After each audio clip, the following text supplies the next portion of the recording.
Hər vaxtınız xeyir. Bilirsiniz, rəqəmsal dünya möhtəşəm bir yerdir. Amma eyni zamanda biraz da qorxulu ola bilir. Təhlükəsizlik məsələsi demək olar ki, hamımızın başını ağrıdan bir mövzudur. Gəlin bugün bu qorxuları bir kənara qoyaq və informasiya təhlükəsizliyinin təməl prinsiplərini birlikdə anlayaq ki, onlayn həyatımızda özümüzü daha arxayın, daha güclü hiss edək. Gəlin bir anlıq dayanıb özümüzə çox vacib bir sual verək. Hər gün istifadə etdiyimiz bu onlayn platformalarda rəqəmsal həyatımız əslində nə dərəcədə qorunur? Bax, bu sualın cavabı bizim hər birimizin özümüz üçün qurduğu o rəqəmsal qalanın divarlarının nə qədər möhkəm olmasından asılıdır. Bəli, hər birimizin onlayn dünyada bir qalası var. Bu qalanın içində bizim üçün dəyərli olan hər şey var. Şəxsi məlumatlarımız, fotolarımız, dostlarımızla yazışmalarımız, bütün bunlar bizim xəzinəmizdir. Elə isə, gəlin görək, bu rəqəmsal qalanı, bu xəzinəni yad gözlərdən necə qoruya bilərik? Bilirsiniz, təhlükəsizlik deyəndə çox vaxt ağlımıza ilk gələn şey məlumatları gizli saxlamaq olur, amma bu, hekayənin sadəcə bir hissəsidir. Əslində, informasiya təhlükəsizliyinin 3 təməl sütunu var. Məxfilik, bütövlük və əlçatanlıq. Yəni, məlumatlarınız həm gizli qalmalıdır, həm heç kim onlara toxunub dəyişdirməməlidir, həm də ən vacibi, sizə lazım olanda o məlumatlar əlinizin altında olmalıdır. İndi qalamızın əsas giriş qapısını düşünün, bəs o qapının açarı nədir? Əlbəttə ki, parol. Bu, bizim ilk və ən fundamental müdafiə xəttimizdir. Amma bir şey də unutmayaq ki, bu qapı həm də ən çox döyülən qapıdır. Ona görə də açarı, yəni parolu, mümkün qədər mürəkkəb və güclü etmək şərtdir. Yaxşı, parolu unuda bilərik, kimsə uğurlaya bilər, bəs elə bir açar olsa ki, onu heç vaxt itirməyək. Elə bir açar ki, o sadəcə bizə məxsus olsun və onu təqlid etmək demək olar ki, qeyri-mümkün olsun. Bəli, söhbət biometriyadan gedir. Yəni, bizim barmaq izimiz, səsimiz, hətta gözümüzün quruluşu. Bunlar bizim təkrarsız, unikal açarlarımızdır. Və bu sahədə seçimlər, inanın ki, getdikcə artır. Barmaq izi ilə kilidi açmaq artıq bizim üçün adi bir şey çevrilib. Amma düşünün, sizin səsinizin unikal titrəyişi, üzünüzün hər bir cizgisi, hətta ovcunuzun içindəki damar naxışları, bunların hər biri sizin şəxsi, təkrarsız açarınız ola bilər. Hər biri də qalanız üçün fərqli bir təhlükəsizlik səviyyəsi deməkdir. Yaxşı, qalanı tikdik, açarları ilə seçdik. Bəs təhlükə haradan gələ bilər? İndi gəlin biraz da qaranlıq tərəfə baxaq, görünməz düşmənlərə. Və bu düşmənlərin deyərdim ki, ən məşhuru, ən çox adı hallananı ilə başlayaq. Kompüter virusu. Adına aldanmayın, bu təsadüfi deyil. Kompüter virusu eynən bildiyimiz bioloji viruslar kimi hərəkət edir. Onun bir dənə amalı var, kopyalanmaq və yayılmaq. Sanki bir yoluxucu xəstəlik kimi bir fayldan digərinə, bir kompüterdən o birinə keçərək hər yeri özünə yoluxdurmağa çalışır. Bəs bu bəla başımıza necə gəlir? Proses əslində çox sadədir, cəmi 2 addımdan ibarətdir. Birinci addım yoluxma. Siz heç nədən şübhələnmədən hansısa bir proqramı açırsınız və vəssalam. Virus artıq evinizdədir, onu öz əlinizlə içəri dəvət etmiş olursunuz. Sonra ikinci addım gəlir, aktivləşmə. Virus sakitcə öz vaxtını gözləyir və sonra oyanır və öz qara işini görməyə başlayır. Yəqin sizdə də olub, hə? Kompüter bir anda donur, proqramlar öz-özünə açılıb bağlanır, ekranda qəribə mesajlar çıxır ya da dünən orada olan faylınız bugün yoxa çıxıb.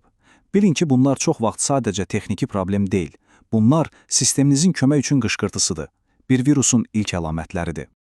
Amma təhlükə həmişə qapını sındıraraq gəlmir. Bəzən o, hiləgərcəsinə bir hədiyyə qabında təqdim olunur. Qədim Troya hekayəsi yəqin ki, hamının yadındadır. İndi gəlin, o taxta atın rəqəmsal əkizi ilə tanış olaq. Troya atı. Eynən əfsanədəki kimi. Rəqəmsal Troyan da özünü çox faydalı, çox maraqlı bir proqram kimi göstərir. Siz də düşünürsünüz ki, vay, nə əla şeydir və onu öz əlinizlə, öz istəyinizlə qalanınızdan içəri buraxırsınız, amma o gözəl görünüşün arxasında əsl təhlükə gizlənir. Yaxşı, bəs virusla Troyanın əsas fərqi nədədir? Çox sadə. Virus hər yerə yayılmağa çalışan bir ordudur. Onun məqsədi sayını artırmaqdır. Troyanı isə o bir casusdur. Onun işi çoxalmaq deyil. Onun işi gizlicə içəri sızıb sakitcə tapşırığını yerinə yetirməkdir. Və o casus içəri girəndən sonra əsl fəlakət başlayır. O, sizin parollarınızı oğurlaya bilər, bank kartı məlumatlarınızı ələ keçirə bilər, hətta sizin kompüterinizi bir zombiyə çevirib başqa hücumlar üçün istifadə edə bilər. Ən pisi də odur ki, bütün bunlar baş verərkən sizin ruhunuz belə inciməyə bilər. Yaxşı, bu qədər qorxulu düşmənlərdən danışdıq. İndi isə keçək yaxşı xəbərlərə. Bəs müdafiəçilər kimlərdir? Qalamızın qəhrəmanları kimlərdir? Təbii ki, söhbət antivirus proqramlarından gedir. Antivirusları qalanızın ətrafında 24 saat, 7 gün keşik çəkən elit bir mühafizə dəstəsi kimi təsəvvür edin. Onlar yatmır, yorulmur, hər an, hər saniyə ətrafı yoxlayır, hər şübhəli hərəkəti izləyir və təhlükəni hələ yaxınlaşmamış məhv edirlər. Və bu dəstənin içində fərqli-fərqli mütəxəssislər var. Məsələn, detektorlar. Onlar sanki təcrübəli izçilərdir. Bütün tanınmış virusları üzündən tanıyırlar. Sonra gəlir doktorlar. Onlar yoluxmuş faylları tapıb sağaltmağa, təmizləməyə çalışırlar. Müfəttişlər isə sistemdəki ən kiçik şübhəli dəyişikliyi belə gözdən qaçırmır. Filtrlər də var ki, onlar da təhlükəli bir şeyin içəri keçməsinin qarşısını alan sərhədçilər kimidir. Tutaq ki, ən pis ssenari baş verdi, düşmən bütün müdafiəni yardı, qalaya girdi və xəzinəmizi, yəni məlumatlarımızı oğurladı. Hər şey bitdi, heç də yox. Elə bir sonuncu, ən güclü müdafiə xətti var ki, o, hətta məlumatlarınız oğrunun əlində olanda belə onu qoruyur. Bu sehirli qalxanın adı kriptoqrafiyadır. Kriptoqrafiya sözünün mənası əslində gizli yazı deməkdir. Fikir çox bəsitdir. Deyək ki, siz bir məlumat göndərirsiniz, amma onu açıq şəkildə yox, xüsusi bir şifrə ilə göndərirsiniz. Bu dili yalnız siz və məlumatı göndərdiyiniz adam bilir. Kimsə yolda bu məlumatı ələ keçirsə belə, onun əlində sadəcə mənasız hərflər və rəqəmlər yığını olacaq. Heç bir işə yaramayacaq. Bunun ən klassik nümunələrindən biri Yuli Sezarın adı ilə bağlı olan Sezar şifrəsidir. Məntiqi o qədər sadədir ki, gəlin təsəvvür edək, əlifbanı götürürük və deyirik ki, hər hərfi 3 hərf irəli çəkəcəyik. Bu bizim gizli açarımızdır. Deməli, A hərfi olacaq D, B hərfi olacaq Y və s. Bax, bu qədər bəsit, amma vaxtilə çox effektiv bir üsul idi. Yaxşı, bəs əlifba bitəndə nə olur? Məsələn, Z hərfindən 3 hərf irəli getsək? Cavab çox məntiqlidir. Əlifbanı bir dairə kimi düşünün. Z-dən sonra növbəti hərf yenidən A olur.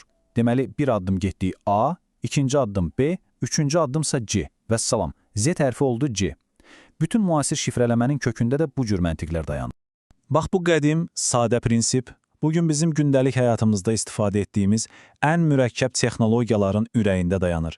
Məsələn, rəqəmsal imza. Bu, sizin sənədinizə vurulan, saxtalaşdırılması mümkün olmayan bir rəqəmsal möhürdür. Və bu möhür iki şeyi təsdiqləyir. Birincisi, sənədi məhz siz göndərmisiniz. İkincisi isə sənəd göndəriləndən sonra ona heç kim toxunmayıb, olduğu kimi qalıb. Beləcə, biz bugün rəqəmsal qalamızın divarlarını, qaplarını, ona hücum edən düşmənləri və bizi qoruyan qalxanları birlikdə tanıdıq. Unutmayın, bu dünyada sizin ən güclü müdafiəçiniz elə öz biliyinizdir. Artıq təhlükələri tanıyırsınız, müdafiə yollarını bilirsiniz, qalanızın taleyi sizin əlinizdədir. İndi sual budur, növbəti addımınız nə olacaq?